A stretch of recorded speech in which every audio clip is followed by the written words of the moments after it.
love you, Buffalo. Well, we cast for a lot of movies all over the world. The leads and the supporting leads are typically picked by the networks or the studios, and then our background is typically done by local background casting. And we look for all types of people, different ages, different races, different sexes, everything we need for the background. We like diversity. We've shot in Iceland, we've shot in Finland, now in Buffalo, a lot in Connecticut. So A lot in common, a lot of snow, a lot of cold. Okay, a lot of snow, a lot of cold, especially in Finland and in Iceland. Funny enough, Iceland is the coldest place we've been to. It's like -14. Shooting a romantic scene is always fun. But in Finland, there's like 8 feet of snow, but it's like the Bahamas compared to Iceland. It's just regular cold. Sounds like Buffalo. Buffalo? 8 feet of snow. You know what's funny is when we got here, my team went to Iceland and they're like, wow, Buffalo is like Iceland.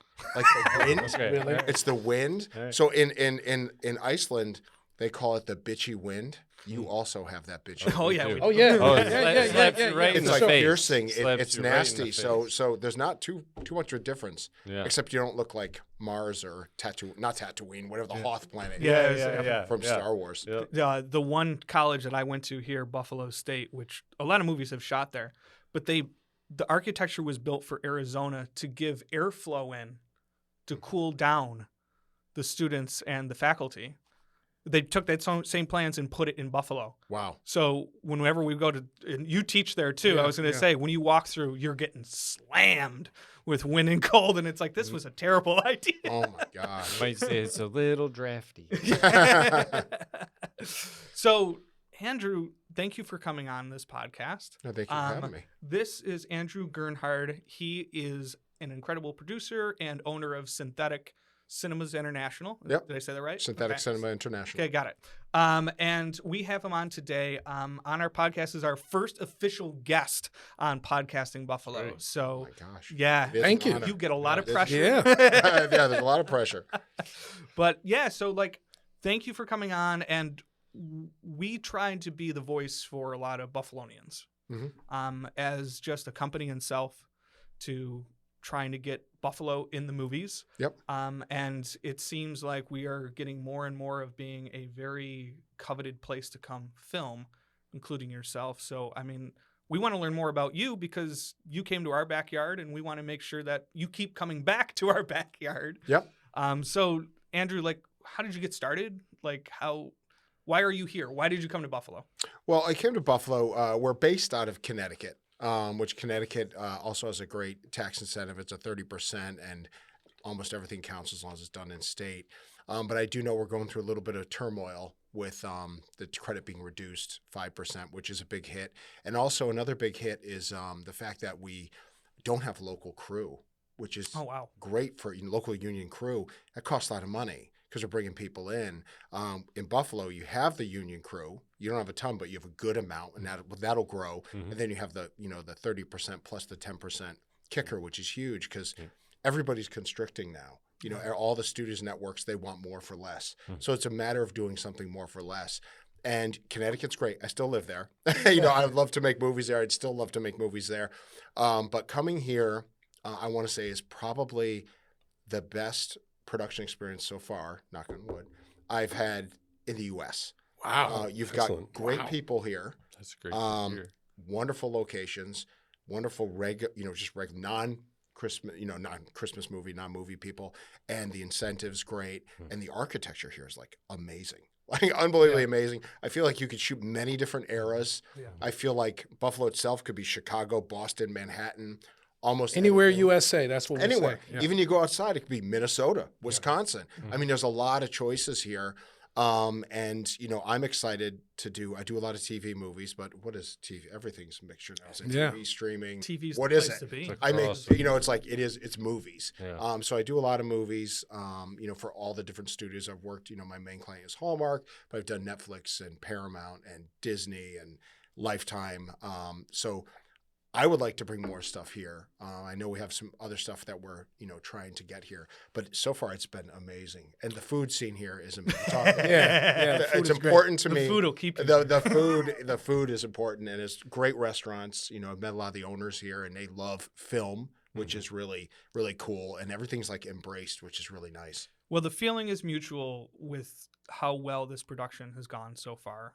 We visited set the other day, and then at our mini wrap party there too. Like, my first question to every single one in the department is like, well, "How's it going for you? How's it going?" And everybody said, "This is one of the best experiences Oh, that's good to that hear. I've had." For the benefit of the listeners, just give a little intro on the film. So the film is Newport Christmas. It is currently about to wrap up in Buffalo. We were fortunately able to be hired to come do the extras casting for you, and it's like you said, our crew is very film family. We've kind of all grown up together and just kind of learned everything through the different films that have came in, or gone to school together, or just kind of evolved together. So sometimes we're worried about when films come in and they're looking for crew and how they run productions, because there are lows and there are highs. I know. And I do got to say, like, everyone that I've talked to, there's is been a lot of ecstatic. praise. Oh, that's About good the to hear, praise. because movies are about having fun. I know they're high stress, and there's time limits. But I've been on a lot of movie sets myself, and a lot of them are not fun. They're fighting the budget, they're fighting time, they're fighting egos is the biggest thing. We try not to have egos on our set because it is a job, it's fun, and most of what I do is Christmas movies. I don't see why you have to get angry or crazy at Christmas movies, but it's all about, we want to come back here and we want to use crew again, so we don't want to burn any bridges. I mean, that's what I was taught a long time ago by a lot of my mentors is, don't burn bridges, because you never know what happens down the future. And I'm always about being nice. Even things, if somebody does something terrible with me, there's no revenge. There's no, I just move on and just be as nice and kind to somebody as you can. And just because they have their own life, you never know what they're going through. But I'm all about keeping it very, family, having fun with the crew. I hate long hours, even though there are long hours. We try and keep the hours as low as possible for movies. No, that is amazing. What's, just because, again, you're here as our first guest, I also want to, have our listeners kind of learn a little bit about you as well. What was your path, getting into the industry? How did you get into, producing? What was your path like? Oh, well, I started off, I didn't go to a film school, funny enough. I went to Southern Connecticut State University. I did their television department with a minor in graphic design. And my first job was actually doing educational videos with another company called Mazzarella Productions out of Bristol. And, I can go potty videos, history. And a friend of mine, actually me and two other guys, made a parody of Jaws called Trees, about a great white pine tree. And it got released on VHS. Who knows what VHS is? Of course. Yeah, man. And then what happened is that movie did pretty well. And then we did a sequel called Trees 2. The Root of All Evil. That did not go over well. It was a huge loss. I kind of got out of it and went into graphic design. And then DVDs came out, and I started getting calls from Universal Home Video and Warner Home Video saying, "Hey, are you making more of these monster movies?" And I was like, yeah, I could probably make them. And so I got back into making monster movies, and that's where synthetic cinema came from. I partnered up with Rich Lucas and Bonnie Farley Lucas, who was actually the dean of my college, and she was a teacher there. And they invested in the movies in a company, and we started making, Sasquatch versus police station and killer Amish people and werewolves out to breed and all these crazy B movies. And Blockbuster and Hollywood Video were all picking these up, and so we kind of lived in that low budget monster movie world. It's like streaming before streaming. Yeah, it was just DVDs kind of thing. And then that kind of died off, and we moved into thrillers for like Lifetime. And then we did a Christmas movie. Then all of a sudden now we're doing Christmas movies for Paramount, Netflix, Hallmark. And we specialize, I know in Hallmark, we do a lot of their outside the box ones, their bigger tentpole movies, because we love making movies. I love the process.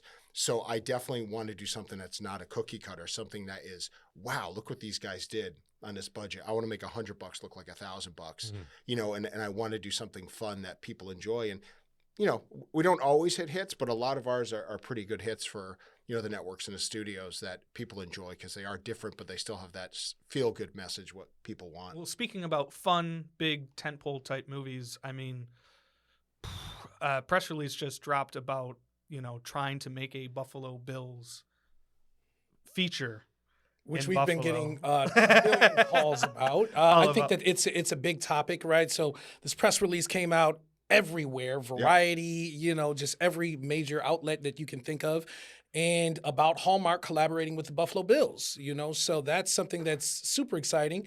Any information? Well, I can't say much about it. Obviously, I know Hallmark very well, and I know they're doing a Buffalo Bills movie because, the Holiday Touchdown, the Chiefs movie was, I can't say Chiefs here, probably. No, you guys- sorry. The Chiefs It's all movie. right. The Chiefs movie was really big for them. But yeah, they are planning a Buffalo Bills movie, Holiday Touchdown, a Bills love story, which they mentioned. And they'll probably be shooting it sometime this summer in Buffalo. And I know it's going to be huge because, shooting in Buffalo, I'm seeing the fans and, everybody loves the Bills. I mean, I don't think there's anything bigger than the Bills here. No, I mean, there's it not. is. There is- Nothing. It is huge, and it's I'm not a sports fan, funny enough, but I just seeing this fandom is making me become a fan of the Bills because the passion is just there. And I did watch that 30 on 30. Mhm. Oh yeah, the Netflix. Four And Falls. it's an amazing story, and I had no idea that. I hope I'm right about this. That Ace Ventura's kick is kind of Yep. based on Yep. that kick. Yep. Laces out. We Yep. still live the pain a little bit. Oh, I know. We're still reliving We it. have But, all we pain. have a super quarterback right Yeah. now that just won the MVP. So everyone in this area is excited. Yeah, about this. yeah.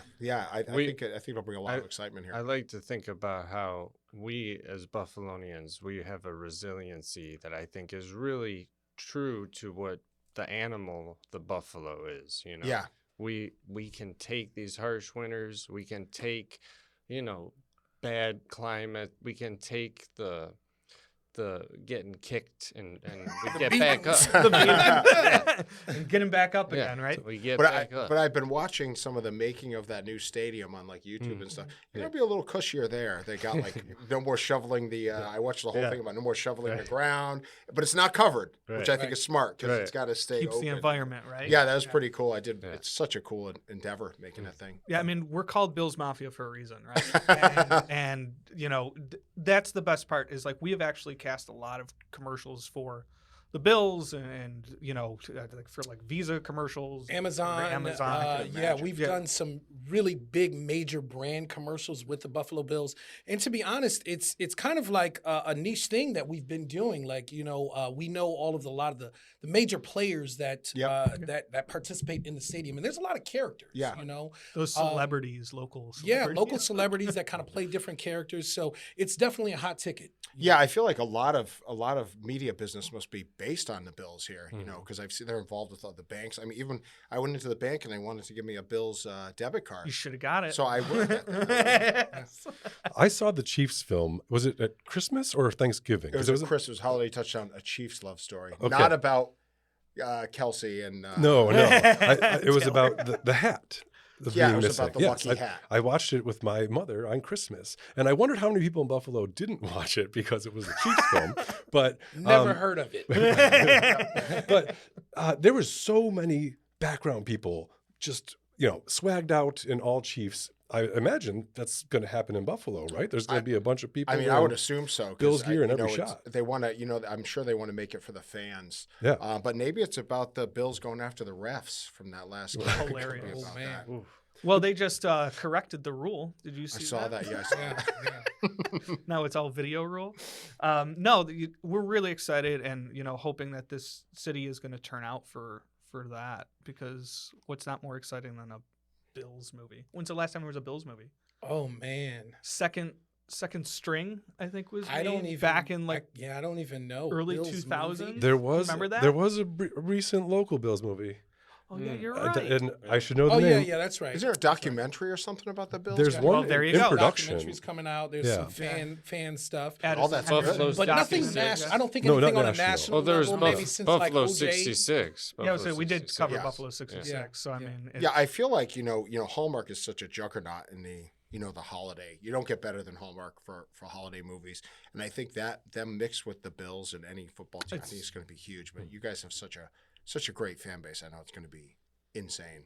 Did you know that? You remember the movie Draft Day with Kevin Costner? Yeah. That was supposed to be Yeah. here too. Yeah. That Yeah. was supposed to be Yeah, was they it? were based they around the almost Buffalo came Bills. Went here, to the Cleveland. Went to Cleveland instead. And then went to the Browns instead. So Interesting. that might have been the last thing. Right. So I mean, we're Buffalo. We love the movies. We love football. This is And, I'll and take the movie The Natural that was filmed here way back when, I know had a ton of crowd scenes, and a lot of people came out for that. And it was Oh yeah, well that was You know, Robert Redford. it was a big Yeah. deal. A lot of families have a lot of history of Yeah. stories of being an extra. Yeah, I had no idea that was shot here. And then Tim Clark from the Mhm. film office was Mhm. showing me around, and he said, "Oh, the Natural's here and here." And so I ended up watching a trailer and some of the scenes just to see Mhm. some of the locations. And I actually watched Canadian Bacon. Oh, great you? movie! Yes. Great And I'm like, oh my movie. God, I did, but I just did it because I Great thought it was timely. But I was like, oh my God, there's all these Buffalo things. I just think it's Such a great hilarious that it's John Candy, who's the ultimate Canadian, is Yeah. the American. who Great beats Candy. It's cast kinda in funny. that. When casting a Bills movie for background people, and this is more of a wardrobe question maybe, but does the fact that everyone already owns a ton of Bills gear Well, help, or I think that would they all comes get down supplied? to like if they're legally able to do it. Yeah. Okay. So I think if Hallmark sits there and says, "Hey, we're teaming with the Bills," they probably got an okay to at least. Oh, the Chiefs they did movie for was the very Chiefs. much And, yeah, I was going it to was say, very would much assume that. so. Yeah. which helps a lot. Yeah. Which It is you let me know. just say, which is a huge thing because normally you can't, unless you Yeah. have some type of NFL licensing or some type of agreement with the team, So that's huge. The fact that like now they have that permission and it's going to be all about the Bills. It's not a cheap thing to do. Yeah. Chiefs film was like every shot. Like they're walking down the street, everyone's wearing. It's like game It's a day. 2-hour commercial. For the But Chiefs. game day in Buffalo is like that. Yeah. People are just wearing their true. Bills clothes. It's wardrobe. Well, I think that's what Hallmark is targeting that. Like we did a Biltmore Christmas, and everybody loves the Biltmore, North Carolina. And I think it's smart for Hallmark to be teaming up with these, I guess, big IPs. Let's Yes. call it like what people know, because I know the Hallmark audience loves to travel. So that's why I do so many travel movies, because they're sitting at home like, oh, like we did an Iceland movie. It was like Indiana Jones at Christmas in Iceland. It brought people for a full tour of Iceland. And also my Finland one was a whole, it was a dog race across Finland, which at Santa's from Lapland, Finland. So it was like bringing people to those areas. Well, the Hallmark, all the movies that they did in Connecticut, didn't it create like a Christmas trail or something? We have a like- Christmas trail, which goes to, I believe, like I've shot many movies in Connecticut, but I think 22, 24 of them were Christmas movies. And it goes to all the, like Mystic. We did Mystic Christmas, which was in Connecticut. And most of the movies I shoot in Connecticut are actually Connecticut based, but some of them we faked. Like we did Holiday in Harlem in Hartford. It just made it look like, where it was in Harlem with the brownstones and stuff. But even we did Ghost of Christmas Always, which took place in Hartford, Connecticut. But she goes to like, that character goes to like an ethereal plane where she talks to other ghosts that haunt people at Christmas. And that's actually the state capitol. We actually shot in the entire state. The governor came out and was like watching the shoot. We're in this crazy Renaissance, weird mix architecture that the director liked. So we utilized everything, and they do tours. And I know it got like, I think 4 billion impressions when they announced That's this crazy. tour. That's crazy. And people are, TikToking, oh, I'm at this location, because the Hallmark audience are typically, horror movie audience are typically kids that are pirating the movies, watching it for free. The Hallmark audience it's everybody, but a lot of it is older women, 35 to 60 that have money, and they travel and they go to these places, which is, Hallmark has a great audience and a loyal audience that really love their product, love their stars, and love what they do. It's like destination. Yeah. movies. Because you have done so many different, spin-offs of like Christmas, Yep. Christmas films, what do you think is like the key ingredients of like making a good holiday film? Well, I think the key ingredients is making people remember something in themselves within these movies. Because I think Christmas is all about nostalgia and connection. And I think it's those little, like they call it Hallmark moments of like, with your grandmother falling in love for the first time, the snow hitting them. I think it's all these little moments that that people look for in these movies is to connect with that and like, oh, I did that, or I want to do this, or because I feel like there is a lot of negativity in the world today for various reasons, and these Hallmark movies, they bring people to a place where they can just enjoy the movie. They know there's not going to be too much violence. They kind of know where it's going. Our movies are a little bit trickier. You don't know where it's going, but it still has a happy ending because they know it's not going to be like a horror movie where all of a sudden Jason pops out and kills all the characters. Right. It's something that I think people look for, is that like chicken soup for the soul kind of thing. It's just a matter of telling the stories differently, but having the same core. This is so exciting to hear about upcoming films in Buffalo, and I'm sure that the Bills film is going to have a ton of background extras, and everyone's going to be super excited about that. Let's hear from a local background extra in Buffalo. Yeah, we're going to try to do something a little bit different. I actually reached out to one of the background extras that we've hired locally, and I kind of putting her on the spot, but this is Emily Augustiniak, and we wanted to bring in a background extra who had the experience of going on. Hi, Emily. and kind of see firsthand. This is your first time. First of all, hi. I don't know if we've met in person yet. We've probably heard all of our voices, but I'm Kyle. You have Harry to the left of me. Peter's over there. And then this is Andrew, who you've been listening to for a little bit here. But we wanted to kind of reach out because this is the first time you worked with Casting Buffalo. Yes. Yeah. First time. Not my first time acting in Buffalo. I did a lot of theater growing up, but yeah, first time being an extra on a film. So Emily, let's hear a little bit about you and how did you hear about what we were doing and how you tried to get involved? Yeah, well, like Andrew said, Hallmark has a very loyal following, and two of those loyal followers are my grandmother and my aunt, who I have watched lots of Hallmark movies through them, including Newport Christmas, like 7 times. So when they heard about this, they were very excited and kept ringing my phone about putting my name down for it. So I did. And then lo and behold, here I was. And when I told my aunt, she actually, I think, clung to the ceiling. She was so excited. Like almost kept it from her until Christmas as like a Christmas present, but I couldn't keep it from her because she would be too excited. No, that's incredible, Emily. Like, we're so happy to have you involved and get you on. And you said that you've had background experiences and acting experience before. How did your experience on the newest film compare to what you've kind of gone through?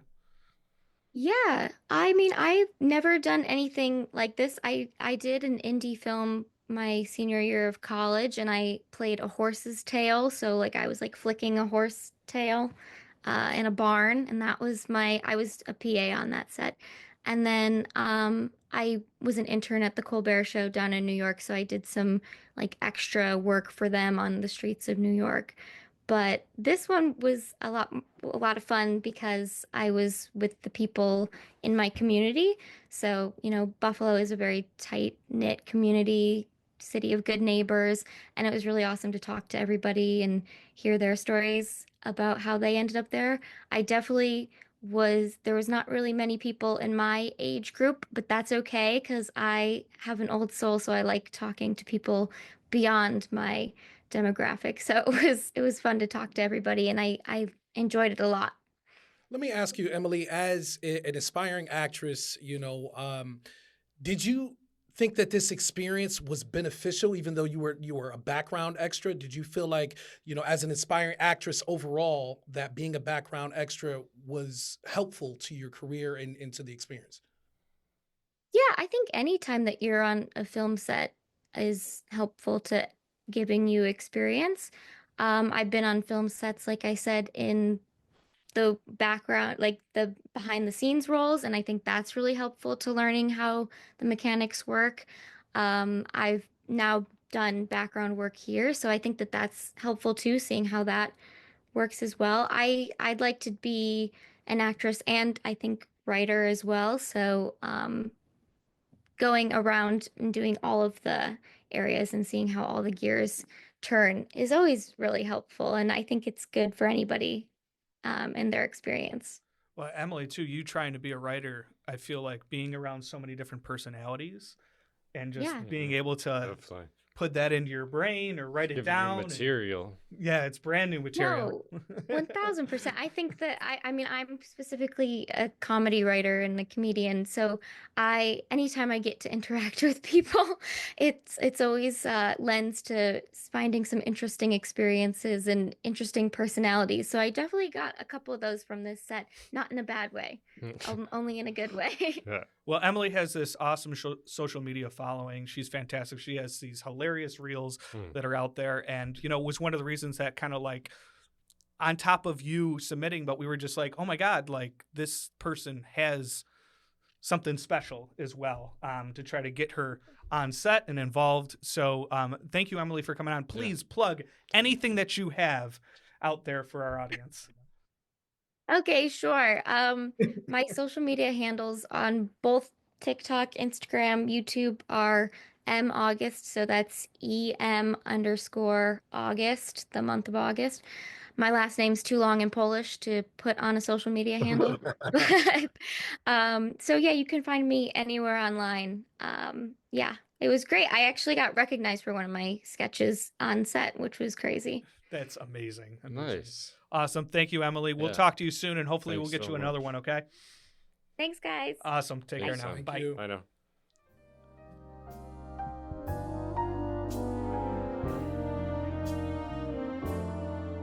For all of your insurance needs, make sure you contact Craig Willoughby over at Willoughby Insurance, 716-885-8100. Make sure you ask for Craig and tell him Casting Buffalo sent you for special rates. My boy Willoughby will when nobody will. Look, if you work in film, you know how brutal the hours can be. Long days, unpredictable schedules.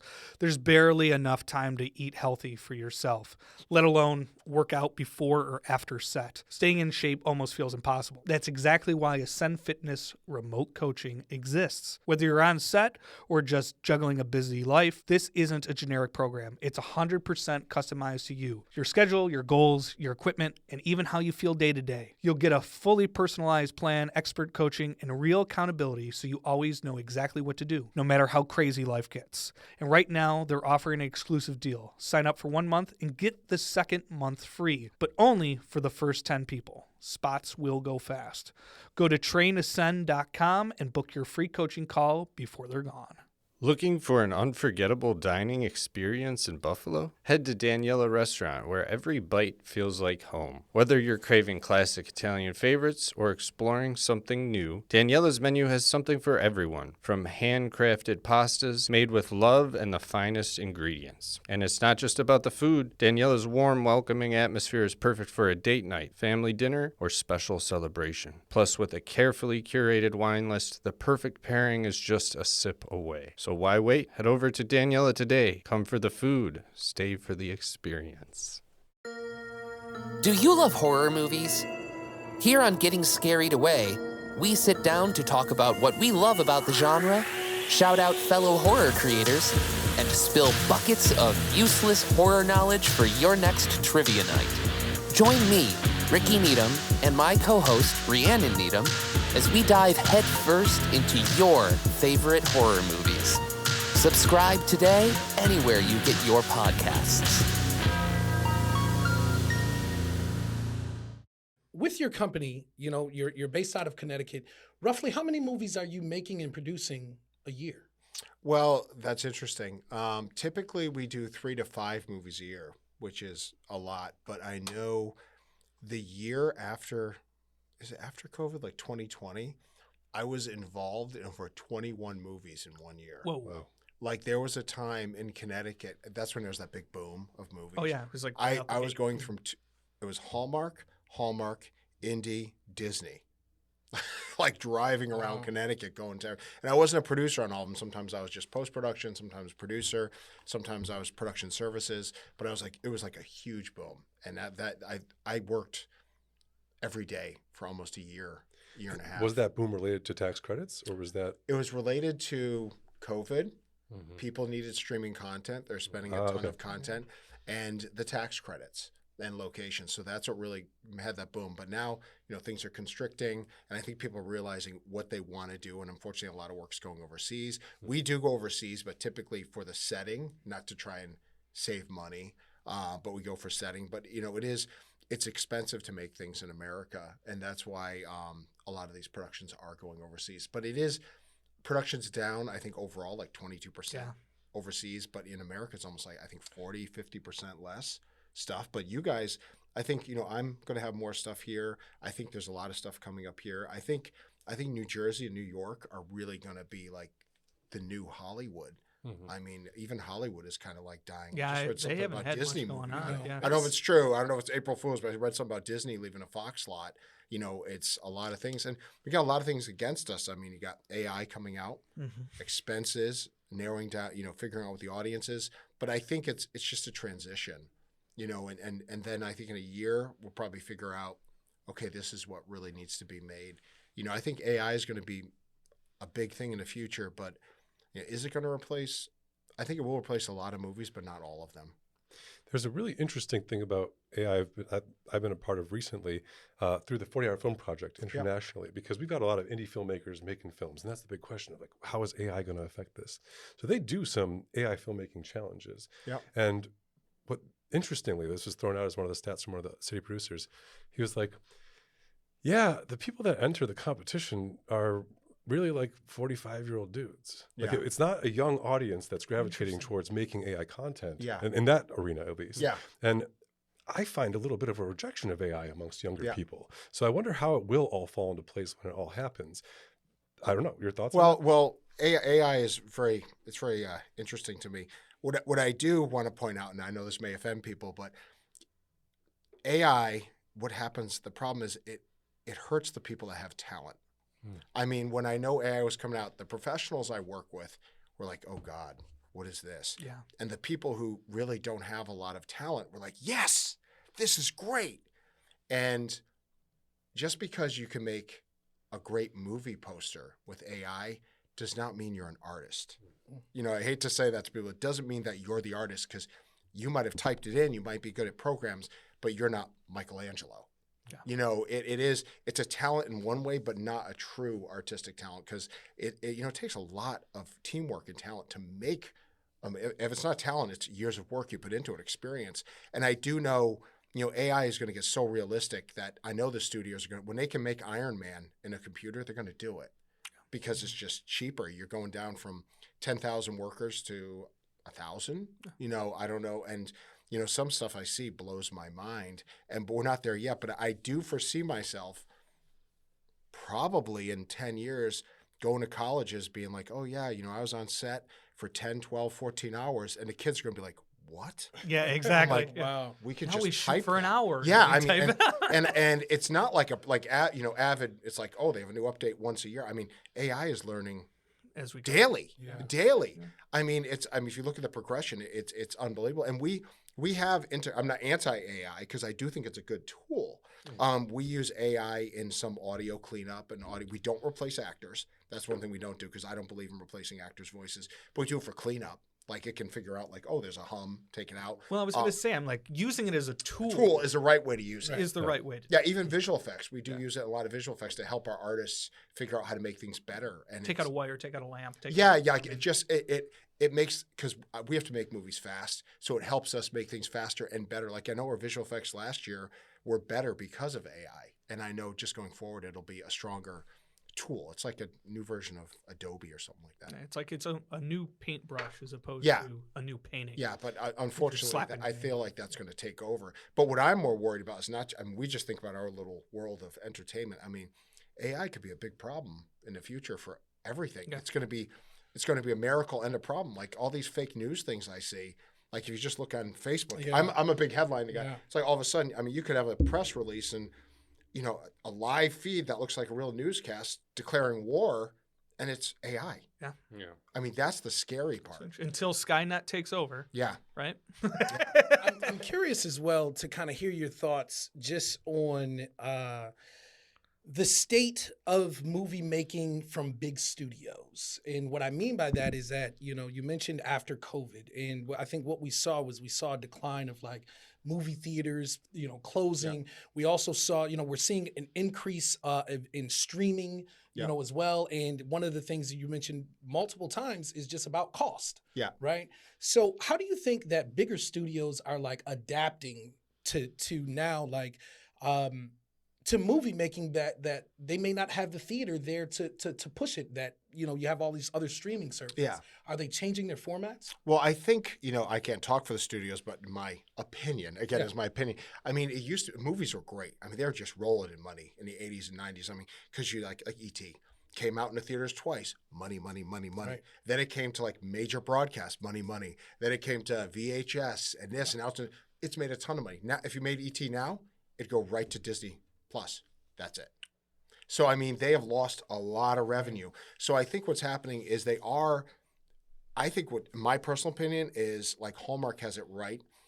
They got to find their niche audience, which you can find it. You find horror people, you sell to horror people. You find Christmas people, you sell to Christmas people. And you're going to have big broad companies that make blockbusters like Netflix and Disney, but and the IPs. I think a lot of it's going to be IP, but they're dealing with a lot of things. They're dealing with dwindling audience, dwindling ways for the audience to see it. AI, like my 6-year-old has never watched a long form movie. She knows who all the princesses are, but she has no real interest. But she does want to see the Minecraft movie, funny enough. And I will bring her, but I don't know if she's going to sit through it. It's like the attention span of the new audience quick. is not, and I don't feel like people like sitcoms or movies anymore. It's almost like it's hard to watch them. And I think that's something that's, again, is it generational? Is it just a phase we're going through? But I think the studio's going to figure out, and I do think they are going to streamline. I think a lot of things are going to use AI for like effects, but I think they're going to streamline the crews and the productions and they're going overseas because they are looking for the best deals. I mean, that's why they go to Ireland or they go to Canada. They're looking for the best deals, and I think the states are compensating for that, which I think is smart because when movies come in, I always told this to Connecticut, and it's true in Buffalo, is whether you're a $500,000 movie or a $20 million, that's money being shot. Yeah. That wouldn't go here. Mhm. hotels, caterers, Economic boom. Hardware stores, all extra money from out of state coming into state. And I think it's worth it. And because, to get the tax credit, everybody's paying taxes, all that's going into it. So there's definitely a big value to doing, having these tax credits and having movies here. But I do think they'll streamline though. I think over the next year, I think things are going to settle, my guess. And then we'll figure out what they really want to make. But I've always been my mindset has always been, make something bigger for less as the best you can, because that's really where it always has been. But there is an counter to that. People expect quality now. Right. So Yep. It used to be like you could make a Christmas movie years ago and be like, oh yeah, throw this up, it looked like a college production. Because if they do that, they'll go to Netflix and see a better movie. They'll go to ABC, or you got to have quality as well as lower budget. And it's simple as like, if you have a really good story, Story's big too. Story's huge, right? Originality can break through. Yeah. You saw it with like Barbenheimer. Yeah. When it came through, is you had an original film, based out of a book, autobiographical from Nolan doing it, and then you had an IP right next to each other. Yep. And they both went off. Yep. And yes, you have an auteur director like running the gun, but like it showed you how it, right when you thought that like original content was dead, it was alive again. And I think it really comes down to quality of content. Yeah. Right. But then you also got to watch out. A typical thing with studios is that the Barbie thing worked. I expected the Barbie thing to be a kids movie. It's not. Yeah. It's an adult movie. What I'm afraid of is now they're gonna be like, oh my God, that worked for Barbie. Let's do a Barney movie. That's like, let's do this. And it would have they kill it. It's like superhero movies come out. Everybody did them, and Marvel's I think has been in a slump for a couple of years, and I think they're going to come out. And DC's never been quite. To me, DC, the shows were too campy, the movies were too dark, but I feel like James Gunn is going to make it just right by making it campy, but also having the darker You gotta kind have that of mixture. stories. So it could work. So I have high hopes for Superman for sure. I think it's just a matter the right story, finding the right actors, and finding the right audience all has to click. It's like, well, we've all grown up on comics for years. Now it's time to wear the comic book suits. Let's do it. I know people make there's fun a of these reason movies. it worked for a Some of the reason. stories on these movies are really good. Yeah. Like some of these, they're really like solid stories, and some are just terrible. But you take the good with the bad. It's funny because it almost seems like back in the 60s, 70s, like you can say that IP was always around because you had original scripts, but then you also had a lot of stuff based off of novels. Yeah. Yeah. And it's like it's finally starting to come back around where it's like, oh, we have ideas sitting on a shelf Yep. right now. Well, maybe they couldn't make them there. Now you can make things with such great visual Exactly. effects and everything, and you so like something that was impossible to make during the 70s and 80s is now possible. Like an 18-year-old could make it in their Well, look at basement. Dune, right? Yeah. You know what I mean? Yeah. Like they came back and they remade Dune, but now you have the technology. And, like the original film's great, but it's like now where they can take it. Yeah, I actually like the sci-fi original one they did, which they did like a made-for-TV movie. Yeah, thought I that think it was pretty good. Was it a sequel for it? Or Yeah, it was. you know? I know the Children of Dune or something Yeah, like yeah, that, but they actually remade Dune. And I was like, this is pretty good because David Lynch had his Dune was wacky, but it was classic. I couldn't have. I will say this. I know he just passed, but if he made Empire Strikes Back, it probably would be the movie it is right now. No, never. Because he has a certain look. Yeah. It's like Tim Burton making Yeah. Empire Strikes Back. Exactly. That's why that meeting went It, awry. it would have Johnny Depp in it, and Yeah. he'd be the new Luke Skywalker.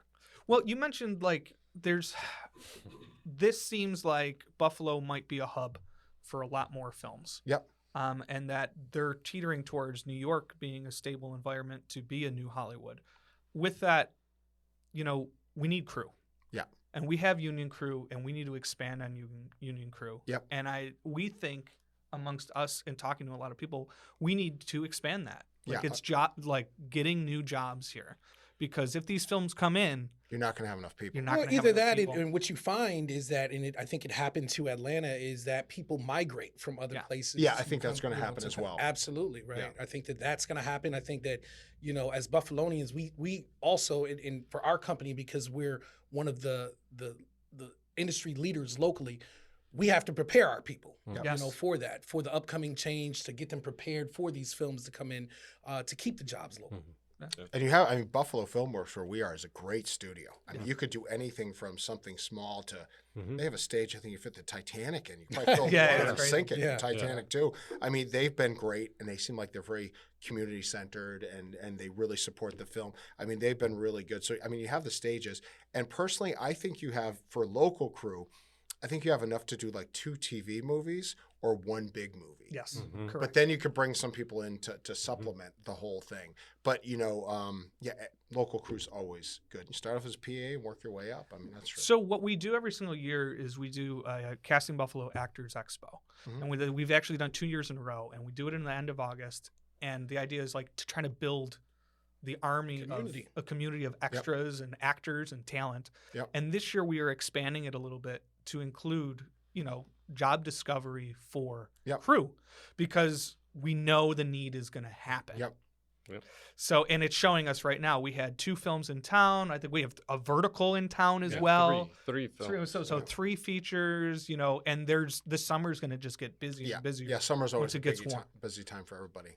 But a lot of these, smaller films sometimes are that opportunity of like getting to PA, getting to intern, Yep. getting to like maybe they need a camera PA, maybe you can actually grip, maybe you can get into a condor, Yep. and it's your way into a union. Yeah, I think the best size movies to work on are TV movies because it's not a student film, it's not an indie film, but it's not a major motion picture. You're working with all the full departments, but they're willing to help out. It's more can personal. learn. They have they can actually talk to you. It's more like, oh, you're just getting coffee kind of thing. Yeah. It's amazing. more- learning. And I think here you can put down roots here. One of the big problems with Connecticut, which I recommended, is every 2 years this tax credit was up for. Oh, is it going to happen? How are you supposed to move your family there or build a studio when 2 years from now the credit's gone? Yeah. What do you do? So the fact that you guys have it for 10 years, if not longer, you can build something. And that's why I told Connecticut, I said, look, you got to increase the tax credit a little and just make it a 10-year thing. Yeah. I think Massachusetts is indefinite. I mean, I that's what I thought I read, but you guys have until 2036. 36. Yeah. Let it sit in stone. Yeah. People. That's Let how you careers build. That's build. how you build a community. This is an amazing testament to the momentum of filmmaking in Buffalo. When I was getting started, it didn't seem realistic. And it seems like now people that are getting started have a shot and they have a place where you said they can get a foothold and they can learn. So that's really incredible. And thank you for your testament to what we've been able to do here. Should we recast a movie? Yeah, I was gonna say, let's Yeah. have some fun. Yeah. As we All right, we yeah. talked about, again, a lot of these remakes and stuff happen. So what would happen if we recast an updated version of National Lampoon's Christmas Vacation. Oh, I don't know how you can even update. That's such a great movie. That's the but challenge. they will. That's Which- it. which They will. characters? But what if we get the chance to be the ones in control and cast the people in the version we want? Yeah. So we like having these fun and games, and we thought to include you this time. That's good. And usually what we do is, we name a few of the characters, and then we kind of go around the circle and what we would do for that character. Okay. So we're putting you on the spot. We wanted to do a Christmas movie since we had you here. Yep. So we picked the hardest one that we possibly can pick to remake. So we have we have three to pick, right? Well, you do Clark Griswold, Obviously, yeah. Ellen, Chevy Chase. the wife, Yep. and cousin Eddie. Yeah. I think you That's got to what I do think. Cousin Eddie. Yeah, You yeah, got it. that's your Absolutely. special You have appearance to, guy. Of course. I think that's your three, and then I don't know if anybody got some ideas for the wacky other people. Maybe we. I think those are the main Toss them three. in Those are the there. big Yeah. three. Yeah. Sounds good. All right, so we got Clark Griswold. Anybody have any Clark Griswold? already you know my what? first two. Yeah, I was gonna say my first two. So when you think about Chevy Chase, iconic comedian, actor, there's not many people that could even hold a candle to him, right? But if I'm gonna go in today's society, I'm gonna go with Steve Carell. It's a great pick. I'm gonna go with That's a Steve good Carell. I think that he has the ability to be funny. Of course, he can play the dorky dad. Mm-hmm. He has a lot of those elements. I'm gonna go with Steve Carell. It's a good one. It's a good one. It's a good one. I thought about him too because it's in The Office, that deadpan humor, just ridiculousness. Yeah, You know, that's a good is pick. a very Yeah, good That is choice. a good pick. Harry, do you got one at all?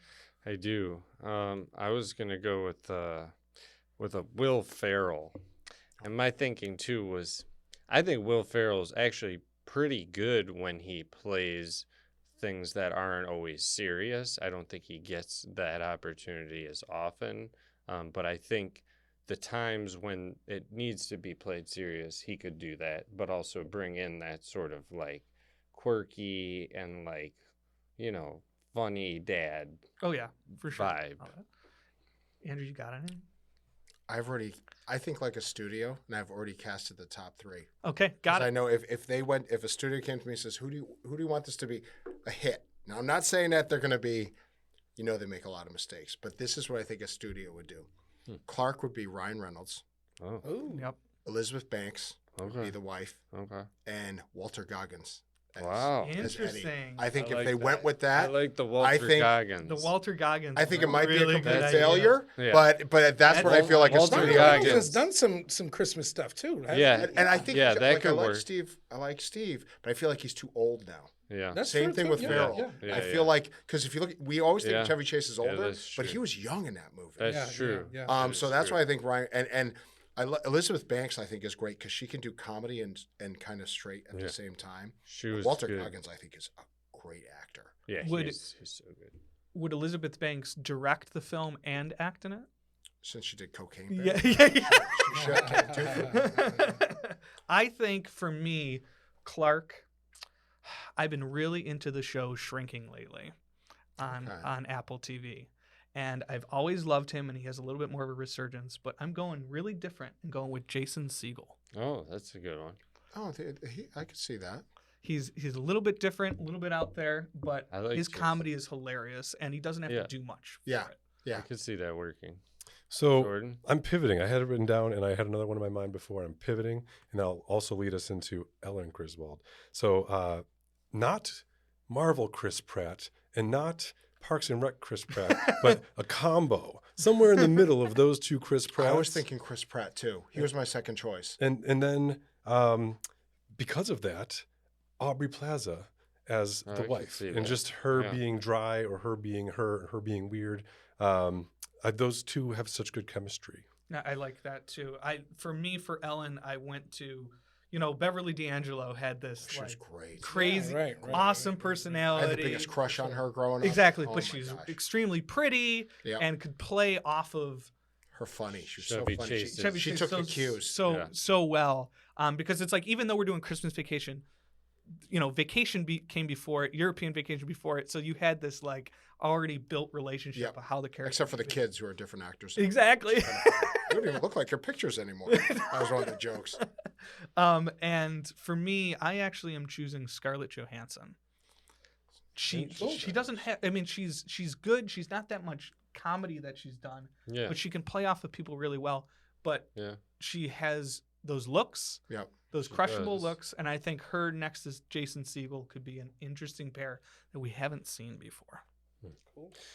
My choice for the mother in the family was Tina Fey, because I was thinking Will Ferrell. If I had cast Will Ferrell, I could see the two of them playing off of that Mhm. well and sort of achieving what they were going for there. But I think for the mother, I'm gonna go Reese Witherspoon. You know, just someone that's attractive, but that's also can She's a good choice. absolutely can bounce energy. You Yeah. know, off of yeah. you know, if I'm looking at Steve Carell, I'm gonna go with Reese Witherspoon opposite of him. Very cool. So then we have Uncle Eddie, and you went with Walter Goggins. Yeah. That was a great pick. I think that was Yeah, an inspired that's pick. a really good Yeah. pick. I had Ike Bartholtz for it. What? I know the name. What is he from? So Ike has been kind of everywhere, but he's recently on The Studio. He's also been he was in Suicide Squad. Oh, I He know what you're was talking in Neighbors. Mhm. Let's see if Which I can bring character him was up he in for you. Suicide Squad? He is just one of like the officers. He's Okay. just got a throwaway character. But Ike himself is just he has that Uncle Eddie look to him. Yeah, it does. This is Ike. Oh yeah. I was gonna say, really, really good comedic reactions and instincts for it. And again, I always look at like the size too, right? Yeah. So like Chevy Chase is like 6'3", 6'4", he's tall. and all He's that. very And tall. Randy Quaid was like Also bigger than him. Yeah, he's taller. You know, Sure. so I needed someone who, you know, Jason Segel's like 6'4" too, and Ike is around 6'4" too. So at least they could look someone. It's a height-based cast. Together. It is, you know. And I did that for Ghostbusters Yep. the other week when we did it. It was like I want the joke. Yeah. So for me, cousin Eddie, it's interesting you picked Walter for your choice because I actually picked Danny McBride for my Ooh, choice. that was mine too. That's a great Yeah, choice. I think that's just Yeah. bam. And I think of Eastbound and Down. He Yeah, plays yeah, an he's uncle. that. You know what Yeah. I mean? He's got that. You know, he's not cousin, but he's uncle in that, and it's similar vibes. Yep, You know what yep. I mean? I feel like he wouldn't have to do much. No, He just he is. He You just just have to is. pull up and get out of his car. Yeah. Exactly. Yeah. Exactly. Did you have one, Jordan? Well, it was Danny McBride. There you go. Yeah. Perfect. Gotcha. You owe me a Coke. All right. I think for for cousin Eddie, I'm gonna go with Bill Burr. Oh, that's good. That's a That's good good. one. Bill Yeah, Burr love is Bill that Burr. type of guy. You know, he's done. I just watched his most recent stand up. Oh, it's so good. His new And not stand-up. only that, he has range, man. But like, does. I think he could be. You know, cousin Eddie was kind of disgusting. He's American. And I think Bill Burr can get Yeah, disgusting. and You know what I'm he saying? could play America's cousin. Oh, You know, absolutely. Bill Burr, Yeah, I'm gonna go with Bill America's Burr. cousin. Yeah. That's funny. Is there any other like? So that's the top three. Is there any other like random thoughts we can think for the rest of the cast? There's the kids, The neighbors. the neighbors, Neighbors. Oh my god. The Todd and neighbors were Margot. great. Yeah, they were great. Why is the carpet all wet? I feel like you could just bring Julia Louis-Dreyfus. Just bring them back. Bring them back. Both of them. Same It'd be character, hilarious, just as a but just joke. older. Yeah. Yeah, That's because she funny. still looks great. She She does. does. She does. What not about look Aunt like Bethany she's and Uncle aged. Lewis? Oh. So Aunt Bethany holds my sister's name is Bethany, and she had as a child a fake leopard coat like Aunt Bethany did, and we're like Aunt Bethany. So my sister was always like, "I'm not Aunt Bethany." So we cast my sister. Okay. She's the one. She's the one. Okay, here's my idea for them. I think I would flip the characters. All right. So Aunt Bethany is very aloof and just not really there anymore, and you know, rapping the cat and and all. Singing the national anthem. Oh, whatever. Exactly. gosh. So I would flip, and I'm actually going to have Uncle Lewis be the aloof character, and have Aunt Bethany be the complainer, and I'm going to do Carol Burnett as the Aunt Bethany, but now as the complainer. Mhm. Older, genius comedian. And I'm going to bring Mel Brooks in for his final Oh, role that'd be good. All right. as Uncle Lewis, man. now He's as a the genius. aloof You can't call it. genius. That's my idea. Mel Brooks and Carol Burnett Excellent. in those roles. Interesting. That's an interesting take. I think it would be hilarious, and maybe not instead of the national anthem, he's singing like "Take Me Out to the Ball Game" or something like something different. You know, maybe he's singing like Sabrina Carpenter or "Hot to Go" or. Any other ideas for anyone else? No. I think so. Yeah, I was gonna say that was tough enough. Yeah, for sure. Um, For sure. Man, that was Christmas Vacation. That's it. I really liked your studio take though, Yeah. because it's right. It's about Yeah, it's it's kind about of like what they would pick. what they would pick hedge now. hedge the bets. Yeah, we're like, I think all of us were like, if we did it, Yeah. Yeah. we want the best in that category, right? Thank you so much for Yeah. coming in, Andrew. Thank you for having me on. being It was This great. was Great. excellent, and And thanks for bringing a film here to West. I think, yeah, absolutely. You know, the last thing I would ask of you is if you could speak to, you know, the people of Buffalo and, you know, just maybe future producers, you Yep. know, out there. What advice would you give them? You know, I would tell, you know, producers, network studios, definitely give, you know, Buffalo a try. I know they're all looking for places to shoot, and, you know, I would bring a lot of things here, so I would recommend it 100%. And, you know, I think the people of Buffalo just stay the friendly neighbors. I mean, you know, keep having these films come here. Don't get taken advantage of, but still, you know, make it friendly to be here. And I know when a lot of films come in, things go crazy sometimes, and it almost kind of ruins the landscape. So it's a matter of trying to keep the storm, you know, keep the boat in a storm. So, you know, I'm having a great time. I think everybody around us is having a great time. So, you know, I'd recommend you 5 stars. Awesome. well, thank you for coming. Thank you for bringing a film here, like you said before. And when you come back, because I'm going to say that you're coming back, we would love to have you again on and Great. I'd talk love to more. be on. So awesome. Thank you guys. That was Podcasting Buffalo. That's a wrap.